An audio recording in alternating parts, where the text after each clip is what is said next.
Bueno, yo quiero compartir un momento la palabra. Me llamó la atención cuando miraba este pasaje, la pregunta que le hacen al Señor, y le he colocado el título a esta predicación: una pregunta mal intencionada. Una pregunta mal intencionada. Ese es el título de la predicación de esta hora.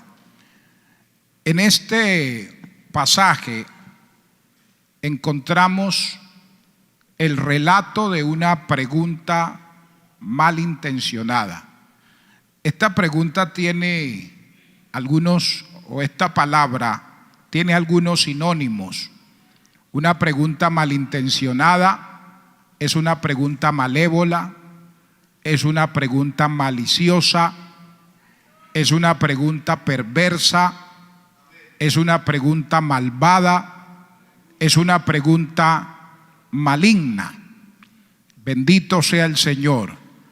Y esta pregunta malintencionada, en otros términos, también se describe como una palabra que está, o una pregunta que está llena de veneno, que va con la intención de dañar y perjudicar a la persona que se le hace la pregunta. Entonces, en esta pregunta que le hacen a Jesús, encontramos esa intención. El propósito de esta pregunta era tenderle a Jesús una trampa, y de alguna manera era tratar de obligarlo a dar una respuesta que lo pudiera perjudicar, que pudiera colocarlo en una situación difícil, no solo con las autoridades que en ese momento ocupaban, por decir así, Palestina, sino también lo podían colocar en una situación incómoda con sus mismos discípulos, con sus seguidores. Bendito sea el Señor. Entonces, ¿cuál es la pregunta que le hacen al Señor? La pregunta que le hacen la encontramos en el verso 15 al verso 17. Dice: entonces se fueron los fariseos y consultaron cómo prenderle en alguna palabra. Dice: y le enviaron los discípulos de ellos, o sea, los discípulos de los fariseos, con los herodianos, diciendo: maestro, mire cómo comienzan, sabemos que eres amante de la verdad y que enseñas con verdad el camino de Dios, y que no te cuidas de nadie, porque no miras la apariencia de los hombres. Dinos pues, ¿qué te parece? ¿Es lícito dar tributo a César o no? Entonces, la pregunta que le hacen al Señor, y usted sabe cómo llegan de una manera aduladora y como preparando el ambiente para luego soltar la pregunta, llegan y le dicen: maestro, sabemos que eres amante de la verdad y que enseñas con verdad el camino de Dios, y que usted no se cuida de nadie porque usted no mira la apariencia de los hombres. En otros términos, usted conoce a todo mundo. Usted es un buen maestro, usted es un buen líder, usted es un buen predicador. Sabemos que usted es amante de la verdad y que usted enseña con rectitud el camino de Dios. O sea, si a uno le llegan con toda esa salamería, de una vez lo desubican.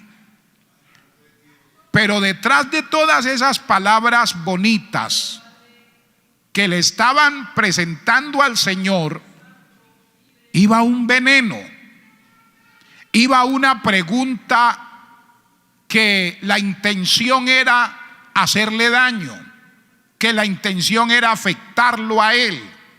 Alabado sea el nombre del Señor, porque desde un comienzo usted ve que ellos habían planeado, como dice el verso 1, cómo sorprenderle en alguna palabra, cómo comprometerlo. O sea, el objetivo de todo lo que ellos hacen, las buenas palabras que dicen al inicio y luego la pregunta que le hacen, que si era lícito dar tributo a César o no, lo hacían con la intención de perjudicarlo. Mire que el tema en cuestión, o sea, la pregunta que le hacen, era el pago de los tributos que cada persona, cada judío tenía que hacer anualmente para, por decirlo así, el imperio romano. Cada judío tenía que pagar como impuesto un denario, y ese denario se utilizaba para financiar la ocupación del ejército romano sobre Palestina. Para eso se utilizaba ese impuesto que ellos pagaban, ese tributo. Era para fortalecer el ejército romano que cumplía sus funciones en Palestina. Así que para los judíos el pagar ese impuesto era una ofensa. No lo hacían con agrado, porque de alguna manera, cuando ellos pagaban el impuesto, estaban reconociendo el dominio que los romanos tenían sobre ellos. Estaban reconociendo que Palestina estaba sometida al control de los romanos. En otros términos, que ellos eran los dueños de su territorio. Así que cualquier otro tema era de manejo entre ellos, pero esta parte del tributo, de pagar este impuesto, hacer esa pregunta era calentar los ánimos, era alborotar el ambiente, era formar una situación bien complicada. Y ellos habían estudiado todo lo habían hecho de una manera muy sigilosa. Por eso dice el verso 15 que ellos habían estudiado, habían consultado cómo sorprenderle en alguna palabra. O sea, vamos a colocarle una cascarita, vamos a colocarle algo para hacerle caer. Queremos verlo mal, queremos verlo metido en un problema, queremos verlo en una situación ojalá bien complicada, que lo comprometa a él y comprometa a las personas que con él están. Ahora, es importante resaltar de este pasaje, esa fue la pregunta que hicieron: ¿es lícito pagar tributo a César, sí o no? Le preguntan. Ahora, ¿quiénes hacen la pregunta? Cuando uno mira el texto, en el verso 15 dice que los fariseos. En el verso 16 dice: y le enviaron los discípulos de ellos, ¿con quiénes? Con los herodianos. Mire que los herodianos era un partido judío político, y ellos estaban de acuerdo con la ocupación de los romanos en Palestina. Ellos estaban de acuerdo, o ellos apoyaban la ocupación romana sobre Palestina. Este grupo de los herodianos principalmente era dirigido por los saduceos, pero luego usted ve que también en esa pregunta, o sea, los que se aliaron para hacer la pregunta fueron los herodianos, que eran dirigidos, por decirlo así, por los saduceos, y estaban los fariseos. Los fariseos en todo sentido eran opuestos a los saduceos y herodianos. Los fariseos era un grupo religioso en Israel que odiaba el dominio de los romanos sobre Palestina. Entonces usted ve aquí dos grupos diferentes. Los herodianos, que amaban la ocupación de los romanos sobre Palestina, y encuentra a los fariseos, que ellos odiaban la ocupación de los romanos en Palestina. Así que estos dos grupos siempre tenían sus roces, sus choques. Por ejemplo, en el sentido, los fariseos creían en la resurrección, los saduceos no creían en la resurrección. Entonces tenían puntos que los dividían muy fuerte, eran enemigos. Pero uno ve cómo cuando se trataba de atacar a Jesús, de sorprender a Jesús, estos dos grupos que no se la llevaban, estos dos grupos que no compartían, estos dos grupos que eran diferentes en todo, en lo único que estaban de acuerdo era en buscarle la caída a Jesús.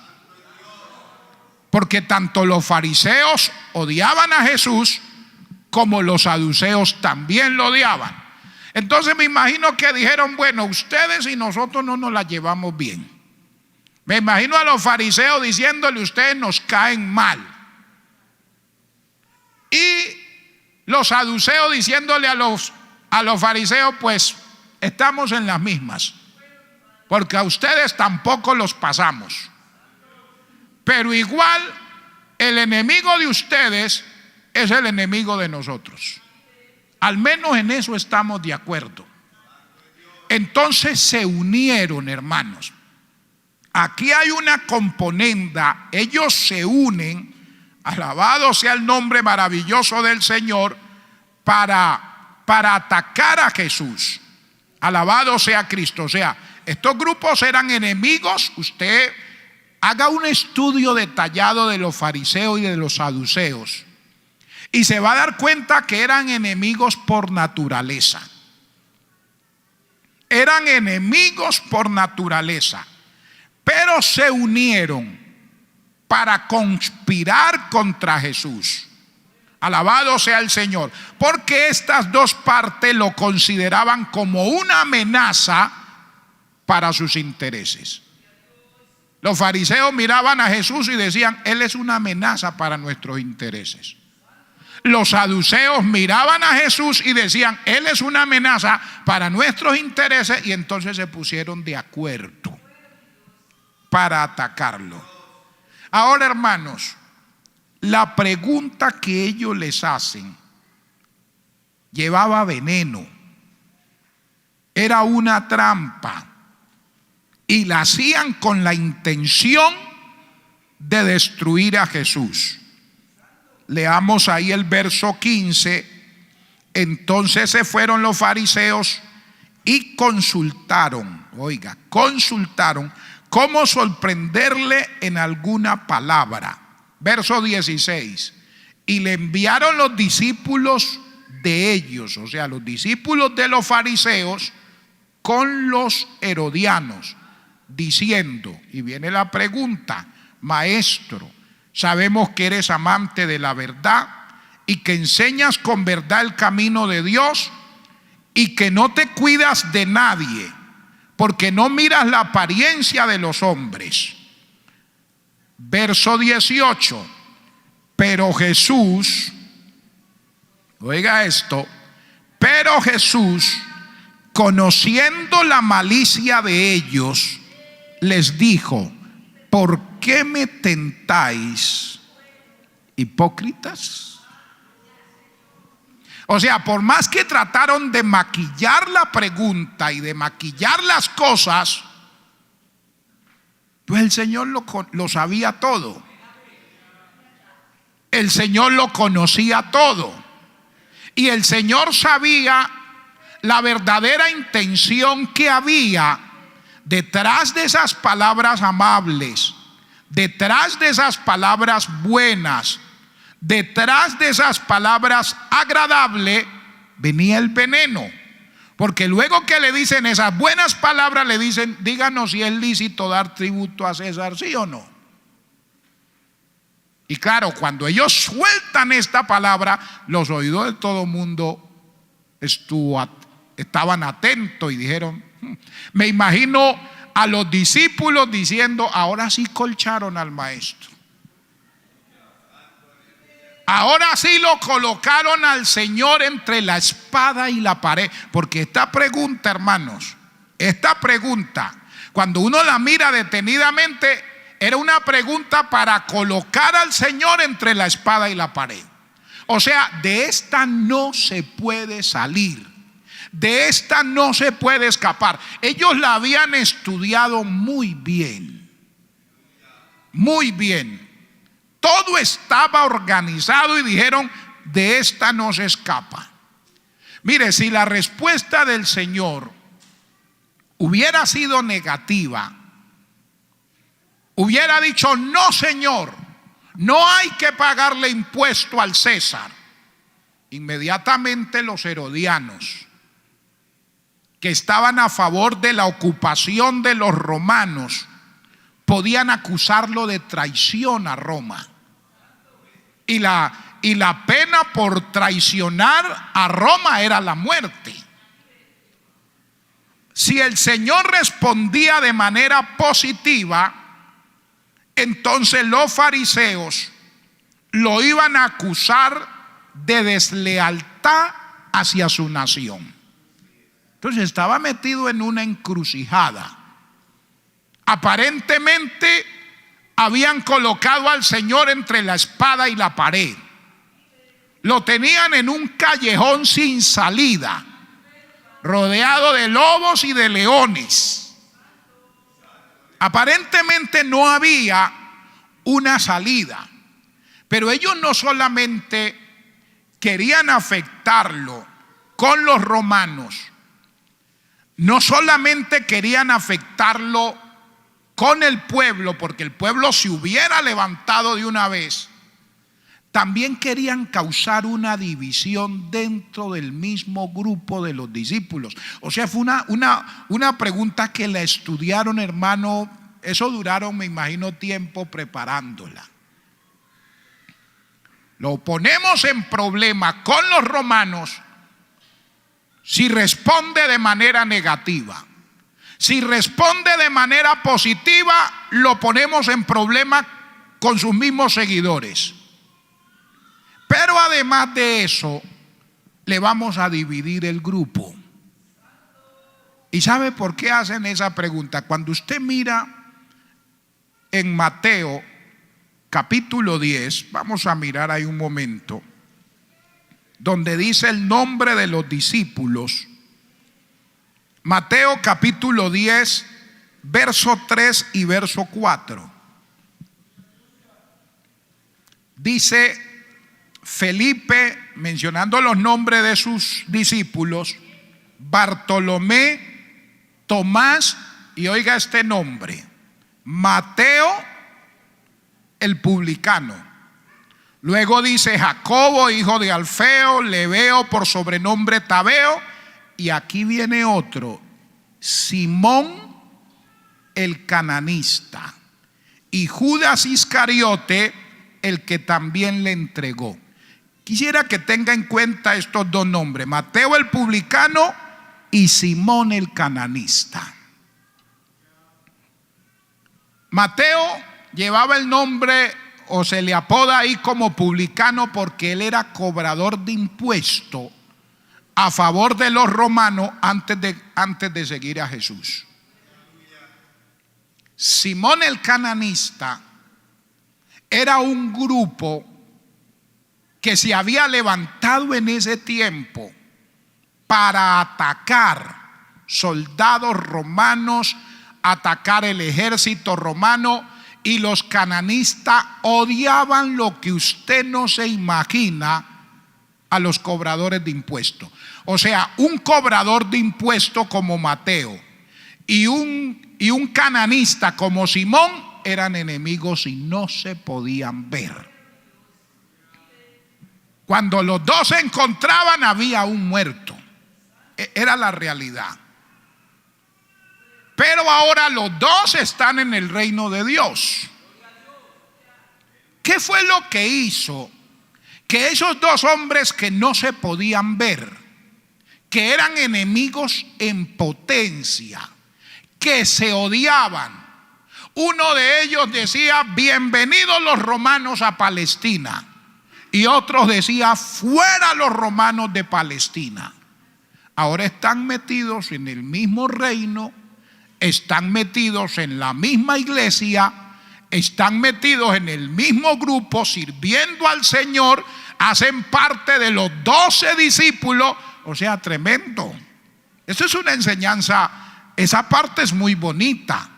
Mire, el único poder que puede cambiar al hombre, que puede agarrar nuestras creencias, nuestras filosofías, lo que nosotros consideramos que se debe hacer, y tirarlo por el piso y hacer que dos personas estrechen la mano, se abracen y se puedan llamar hermanos. ¿Sabe qué es lo único que puede hacer eso? El reino de Dios. El poder de Dios es lo único que puede romper todas las barreras que levanta la sociedad. Fue el poder de Dios lo que hizo que estos dos hombres, que eran enemigos, pudieran estar ahora en el mismo grupo, sirviendo al Señor, todos en evangelismo, todos en trabajo. Para allá iba Mateo el publicano y Simón el cananista, compartiendo en el mismo grupo, sirviendo al Señor. Eso solo lo puede hacer Dios. Es Dios el único que puede sanar los corazones. Es Dios el único que puede romper las cadenas. Es Dios el único que puede hacer que estas personas que no se podían ver ahora sean no solo amigos, sean hermanos, sean parte del reino de los cielos. Entonces esa pregunta llevaba ese veneno también. Imagínense si el Señor dice: claro, hay que darle a César lo que es de César. ¿Qué hubiera dicho Mateo el publicano? Amén, Señor, así es. Ese es el derecho. Pero ¿qué hubiera dicho Simón el cananista? Inmediatamente cuando Mateo el publicano hubiera dicho: amén, Señor, Simón el cananista hubiera dicho: no, pues ¿y ahora qué? Entonces, ¿qué? Ahora que los romanos apoderen de nosotros. Y se forma un problema ahí entre los discípulos. O sea, de verdad ellos estudiaron toda esta pregunta que le iban a hacer al Señor, esta pregunta malintencionada, llena de veneno, con el propósito de hacer mucho daño, de causar daño. Alabado sea el Señor. Pero lo que veo aquí en la parte final de este relato, de esta pregunta malintencionada, es cómo respondió el Señor. O sea, es lo importante aquí. Aquí lo importante es cómo responde el Señor a esta pregunta que iba llena de venenos, que quería hacerle daño a él, que quería colocarlo al Señor en una situación bien complicada.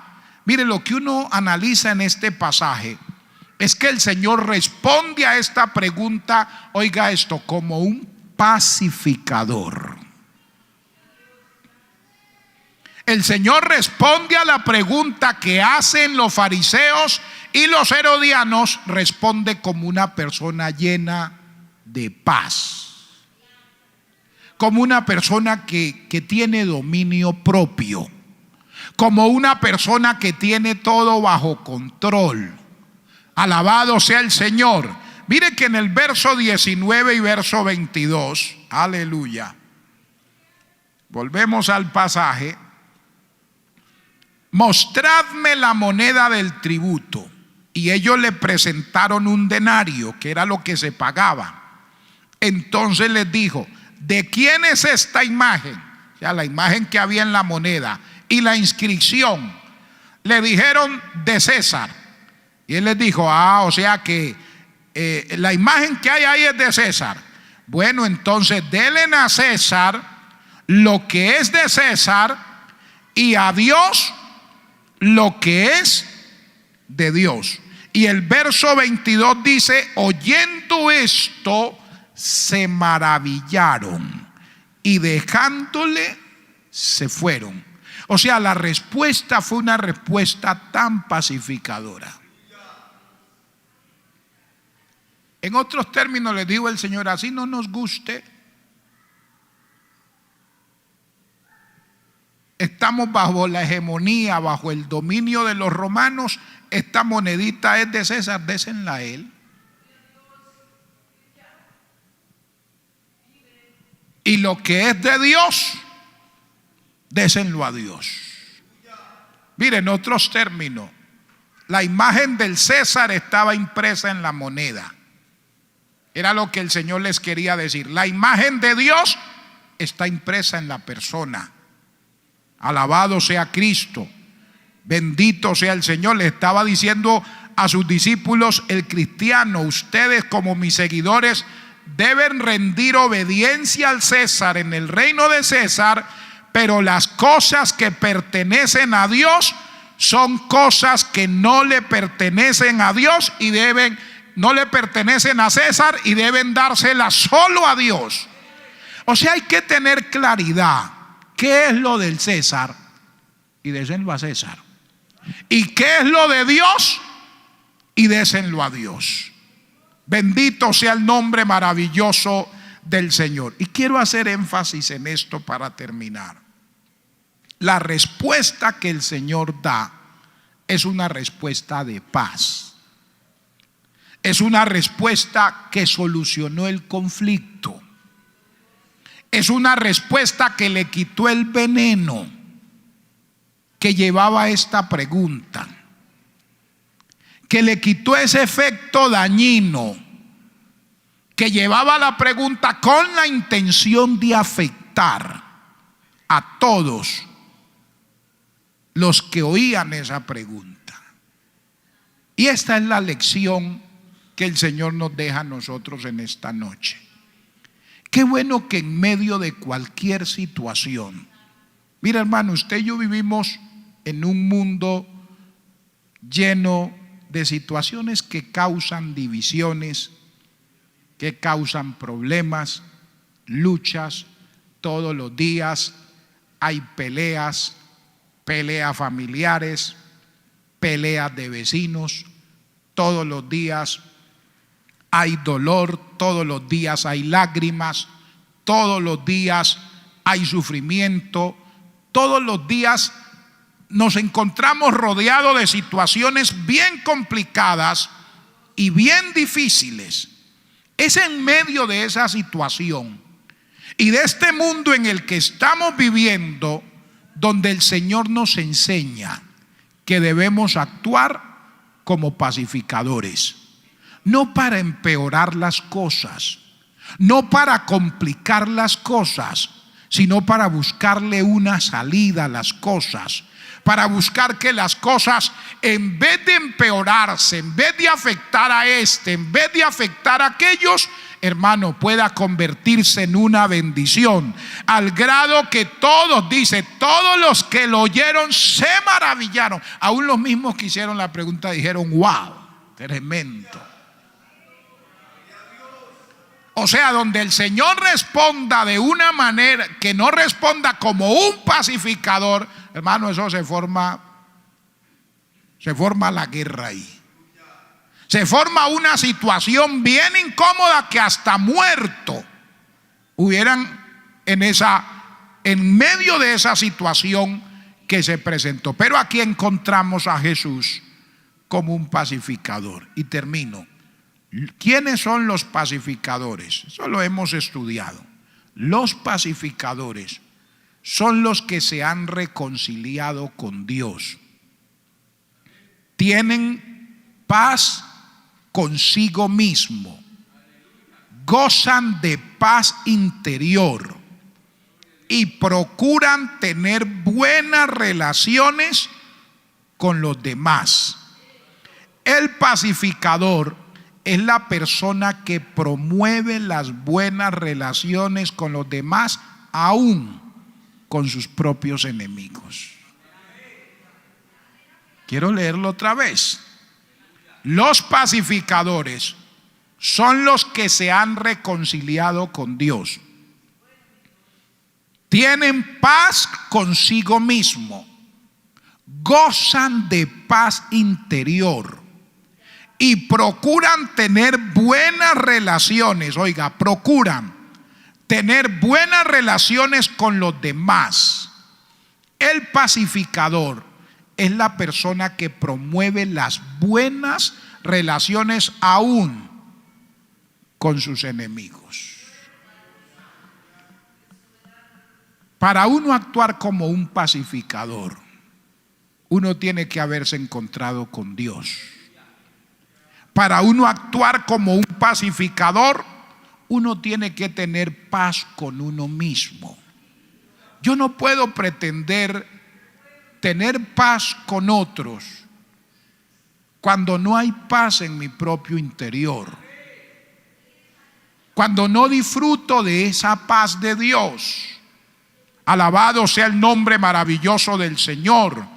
Y eso es lo que me va a llevar, cuando disfruto de esa paz interior y disfruto de esa comunión con Dios, es lo que me va a llevar a tener buenas relaciones con los demás. Y no importa el medio en el que estemos viviendo y en el ambiente en que usted y yo nos encontremos rodeados siempre, qué bueno que pueda haber una respuesta de un pacificador, de una persona que no complica las cosas, de una persona que le busca solución a las cosas. Bendito sea el nombre maravilloso del Señor. Que el Señor nos ayude, hermanos, que en medio de este mundo, reitero, de tanto dolor, de tanta lágrima, de tantos problemas, de tantas dificultades, de tantas luchas, alabado sea el nombre del Señor. Qué bueno que usted y yo podamos manejar cada situación con calma, con paz y con mucha prudencia. Vamos a estar de pie, hermanos.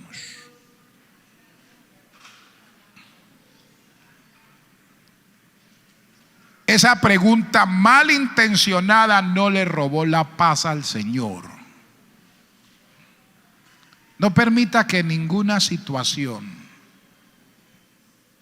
por difícil que sea, le robe la paz, el gozo, la bendición que Dios ha colocado en su vida. Es la actitud que Dios espera, que abunde en nosotros como su pueblo, que abunde en la iglesia. Aleluya. Qué bueno es gozar de esa paz de Dios. Qué bueno es reconciliarnos con Él. Qué bueno es disfrutar. Aleluya. Qué bueno que Dios nos dé paz, nos dé gozo. Bendito sea su nombre, aleluya. A veces nos cuesta tener buena relación con los demás. A veces nos es difícil vivir en paz con los demás.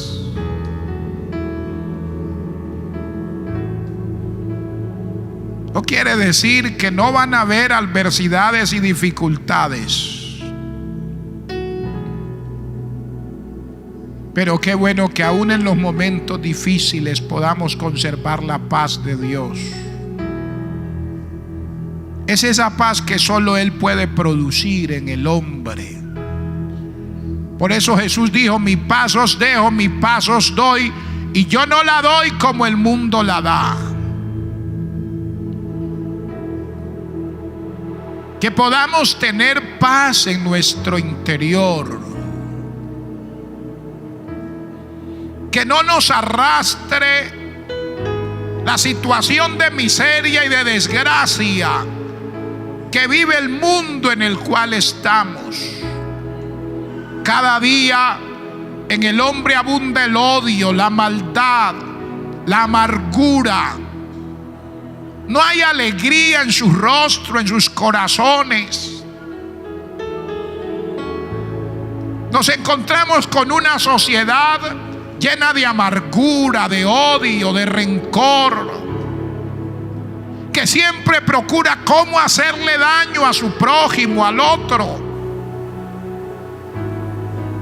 Es en este mundo donde Dios nos ha colocado. Y vamos a vivir rodeados de todas estas tentaciones y de todos estos problemas. Que Dios nos dé su paz. Que podamos gozar de su presencia. Esa paz que gobierne nuestros corazones, aún en esos momentos difíciles. Y podamos salir ilesos, en victoria, de esas situaciones que a veces parecen un callejón sin salida. Una situación